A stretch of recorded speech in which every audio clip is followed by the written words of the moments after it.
ఉపనిషత్ ప్రవచనం.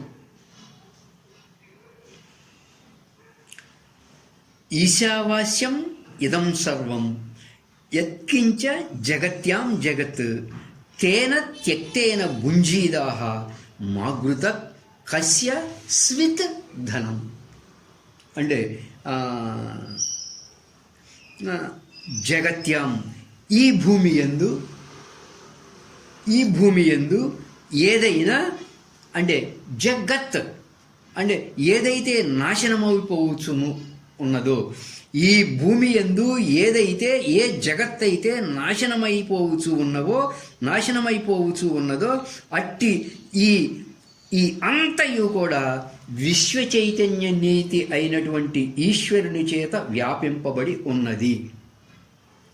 తేన త్యాగము చేత భుంజీదాః ఆ అమృతాన్ని నువ్వు అనుభూతి పొందగలవు. ధనాశను చేయవలదు. ధనము ఎవడికి కలదు? అంటే ఉపనిషత్తులు 108గా సంబోధించారు. 1108 ఉపనిషత్తుల్లో 108 ఉపనిషత్తుల్ని బోధించారు. ఆ 100 ఉపనిషత్తుల్లో కూడా మొట్టమొదటిది ఈశా వాష్యోపనిషత్తు. ఈశ అనే పదంతో ప్రారంభం చేయబడింది కాబట్టి ఈశా వాష్యోపనిషత్తు అన్నారు.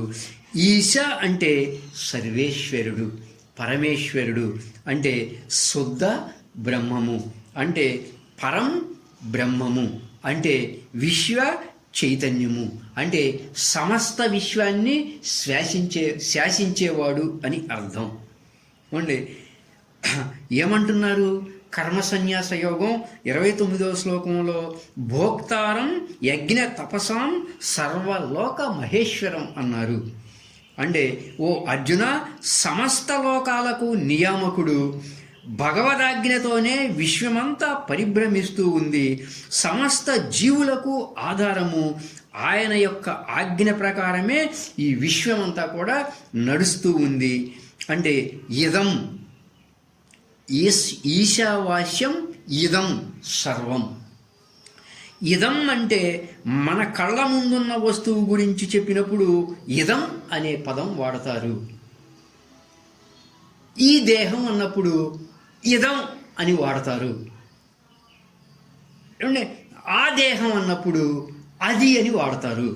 అలా మన కళ్ళ ముందున్న వస్తువు గురించి చెప్పినప్పుడు ఇదం అనే పదం వాడతారు.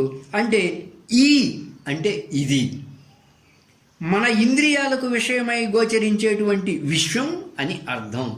ఈ అంటే మన ఇంద్రియాలకు విషయమై గోచరించేటువంటి విశ్వం అని అర్థం. ఇదంతా కూడా కదిలిపోయేటువంటి చర అచరాత్మిక విశ్వమంతా కూడా ఆయన చేత వ్యాపించబడి ఉన్నది. అంటే ఆయనే వ్యాపకమై ఉన్నాడు. విశ్వవ్యాపకుడిగా సర్వేశ్వరుడే ఉన్నాడు. నిరాకారమై ఇంద్రియాలకు గోచరం కానివాడై స్వప్రకాశమై చేతనాత్మికమై నామ రూప రహితమై సర్వాధారమై ఉన్నటువంటి ఆ విశ్వ చైతన్యమే విశ్వాకారముగా భాషిస్తూ ఉన్నది. నిరాకారమై ఉన్న ఆ పరమేశ్వరుడు సాకారంగా భాషిస్తూ ఉన్నాడు. దీన్ని వేదాంతులు వివర్తవాదము అంటారు. ఒక పదార్థం చెడి మరొక పదార్థంగా మారటమును పరిణామవాదము అంటారు. అంటే పాలు చెడిపోయి పెరుగుగా మారటాన్ని పరిణామవాదము అంటారు. అట్లా భగవంతుడు తన యొక్క ఉనికిని కోల్పోయి విశ్వాకారాన్ని పొందాడు అనేది పై వాక్యం పరిణామవాదము అంటే. కానీ వివర్తవాదము అంటే మూల వస్తువు అట్లాగే ఉంటుంది, దానిలో మరొక వస్తువు భాషిస్తూ ఉంది. అలా భాషించడాన్ని వివర్తవాదము అంటారు. స్థానువు యందు పురుష భ్రాంతి, ముత్యపు చెప్ప యందు వెండి భ్రాంతి, త్రాడు యందు సర్పభ్రాంతి, ఇవన్నీ కూడా వివర్తవాదం కిందకు వస్తాయి, పరిణామవాదం కిందకి రావు. ఎందుకు అట్లా భాషించటం అంటే అది భ్రాంతి జ్ఞానం. అది అజ్ఞాన కార్యం. భ్రాంతి జ్ఞానం అంటే అజ్ఞాన కార్యం. బాగా గుర్తుంచుకోండి ఈ మాట. అంటే ఎందుకు అట్లా భాషించటం అంటే అది భ్రాంతి జ్ఞానం. భ్రాంతి జ్ఞానం అంటే అజ్ఞాన కార్యం, అవిద్య కార్యం. అంటే అజ్ఞాన కార్యం అనేటువంటి భ్రాంతి జ్ఞానం ఉన్నప్పుడే నీకు అది మరొక వస్తువుగా భాషిస్తూ ఉన్నది. అంటే స్థానువు యందు పురుష భ్రాంతి, ముత్యపు చెప్ప యందు వెండి భ్రాంతి, త్రాడు యందు సర్పభ్రాంతి. అంటే ఏ జ్ఞానం ఉన్నప్పుడు మాత్రమే అలా భాషిస్తూ ఉంటుంది. భ్రాంతి జ్ఞానం ఉన్నప్పుడే నీకు ఆ స్థానువు, ఆ కట్టె, ఎండిపోయిన కట్టె పురుషుడులాగా కనబడుతుంది, ముత్యపు చెప్ప వెండిలాగా కనపడుతుంది, త్రాడు సర్పములాగా కనపడుతుంది. ఎప్పుడు భ్రాంతి జ్ఞానం ఉన్నప్పుడు మాత్రమే అది మరొక వస్తువుగా భాషిస్తూ ఉన్నది. అదే యథార్థ జ్ఞానం ఉన్నట్లయితే స్థాణువులాగానే భాషిస్తుంది, ముత్యపు చెప్పలాగానే భాషిస్తుంది, త్రాడులాగానే భాషిస్తుంది. భ్రాంతి జ్ఞానము మిథ్యా వస్తువు చేరి అధ్యాస అంటారు. ధ్యాస కానిది అధ్యాస. అంటే అజ్ఞాన కార్యమైనటువంటి భ్రాంతి జ్ఞానము అనేదేమో కరణం, సాధనం, పనిముట్టు. భ్రాంతి జ్ఞాన కరణమునకు విషయమై గోచరించేది మిథ్యా పదార్థము. అంటే నేత్రేంద్రియము కరణము, నేత్రేంద్రియానికి విషయమై గోచరించేది దృశ్యము.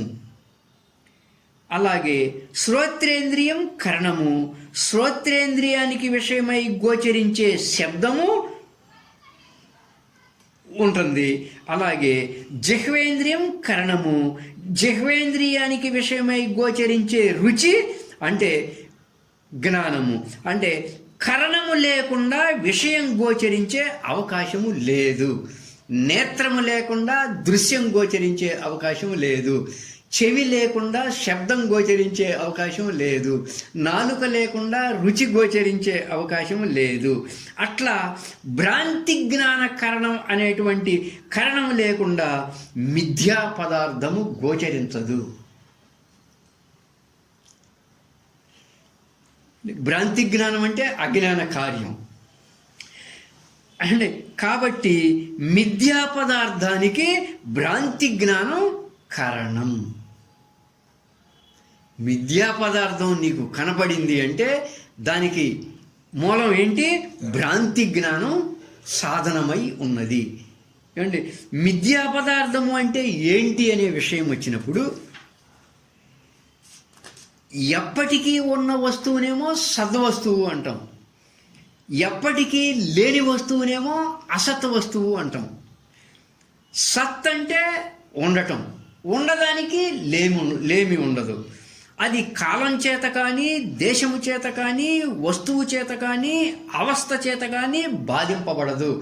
ఉన్నది అంటే ఏ దేశమందైనా, ఏ కాలమందైనా, ఏ ప్రదేశమందైనా, ఏ వస్తువునందైనా, ఏ అవస్థ ఎందైనా ఉన్నది. That's all.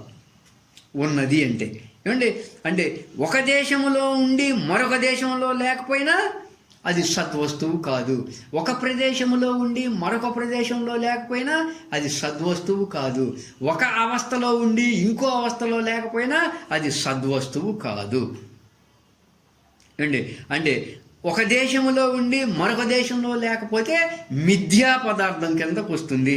ఒక ప్రదేశంలో ఉండి మరొక ప్రదేశంలో లేకపోతే మిథ్యా పదార్థం కింద వస్తుంది. ఒక అవస్థలో ఉండి ఇంకో అవస్థలో లేకపోతే అది మిథ్యా పదార్థం కింద వస్తుంది. కాబట్టి దేశ, కాల, వస్తు, అవస్థ, కృత, పరిచ్ఛేద రహితము సద్వస్తువు. దాన్ని సత్య స్వరూపము అంటారు. దాన్నే సత్ అంటారు, సద్ వస్తువు అంటారు. అందుచేత అన్ని దేశములందు, అన్ని కాలములందు, అన్ని ప్రదేశములందు, అన్ని అవస్థల యందు ఏ పదార్థమైతే అన్ని వేళలా ఉంటుందో దాన్ని సద్ వస్తువు అంటారు. ఏ దేశములోనూ, ఏ కాలములోనూ, ఏ ప్రదేశములోనూ, ఏ అవస్థలోనూ ఏ పదార్థానికి స్వతసిద్ధంగా ఉనికి లేదో దాన్ని అసద్వస్తువు అంటారు. ఉదాహరణ, కుందేటి కొమ్ము, గొడ్రాలి పుత్రుడు. ఈ కుందేటి కొమ్ము అనేది ఏ దేశంలో అన్నా ఉందా? అంటే ఏ దేశంలోనూ ఉండకూడదు, ఏ కాలంలోనూ ఉండదు, ఏ క్షేత్రంలోనూ. అంటే త్రేతాయుగంలో కానీ, కృతయుగంలో కానీ, ద్వాపరయుగంలో కానీ, కలియుగంలో కాడి కూడా కుందేటి కొమ్ము అనేది లేదు. అంటే అసలు ఏ కాలంలోనూ, ఏ ప్రదేశంలోనూ, ఏ అవస్థలోనూ ఎక్కడా లేని దాన్ని అసద్ వస్తువు అంటారు. అది కాదండి, కృతయుగంలో కుందేటి కొమ్ము ఉందండి అంటే కుదిరే వ్యవహారం కాదనమాట. అలా ఏ అవస్థలోనూ ఉండకూడదు. అంటే ఏ దేశములోనూ, ఏ కాలములోనూ, ఏ ప్రదేశములోనూ, ఏ అవస్థలోనూ స్వతసిద్ధంగా దేనికైతే ఉనికి లేదో దాన్ని అసత్ వస్తువు అన్నారు. సత్, అసత్. మరి ఇక్కడ మిథ్యా వస్తువు అంటే ఏంటి? మిథ్యా వస్తువు అన్నప్పుడు సత్ విలక్షణ వస్తువు మిథ్య అంటారు. అంటే సద్వస్తువుకి అసద్వస్తువుకి విలక్షణమై ఉంటే దాన్ని మిథ్య అన్నారు. అంటే సద్వస్తువు అంటే విశ్వ చైతన్య బ్రహ్మం ఎప్పుడూ ఉంటుంది. అసద్వస్తువు అంటే అసలు లేదు, కుందేటి కొమ్ము. ఏమండి, మరి మిథ్య అంటే ఉన్నది లేదు, ఉన్నది లేదు, ఉన్నట్లుగా తోస్తూ ఉంటుంది, కొద్ది కాలం అయిన తర్వాత ఉండదు. అందుకే 2వ అధ్యాయం సాంఖ్యయోగంలో శ్రీకృష్ణ పరమాత్మ ఏం చెప్తాడయ్యా అంటే, అవ్యక్తాదీని భూతాని వ్యక్తమధ్యాని భారత అవ్యక్త నిధనాన్యేవ తత్రకా పరివేదన. అర్జున, పుట్టకముందు ఈ జీవులన్నీ అవ్యక్తంగా ఉన్నాయి, మధ్యకాలంలోనేమో తోస్తూ ఉన్నాయి, నిధనాన్ని చనిపోయిన తర్వాత కనబడటం లేదు. అంటే ఇంతకుముందు లేక మధ్యకాలంలో తోచిపోయేటువంటి వాటిని మిథ్య అన్నారు. మిథ్య అంటే అర్థం అది. ఇంతకుముందు లేక మధ్యకాలములో తోచిపోయేటువంటి వాటిని మిథ్య అని అర్థము. సద్వస్తువు అన్నామా? కాదు. అసద్వస్తువు అన్నామా? కాదు. రెండిటికీ విలక్షణం, రెండిటి లక్షణాలకు విరుద్ధమైన లక్షణాలు కలది సత్ అసద్వస్తువు మిథ్య.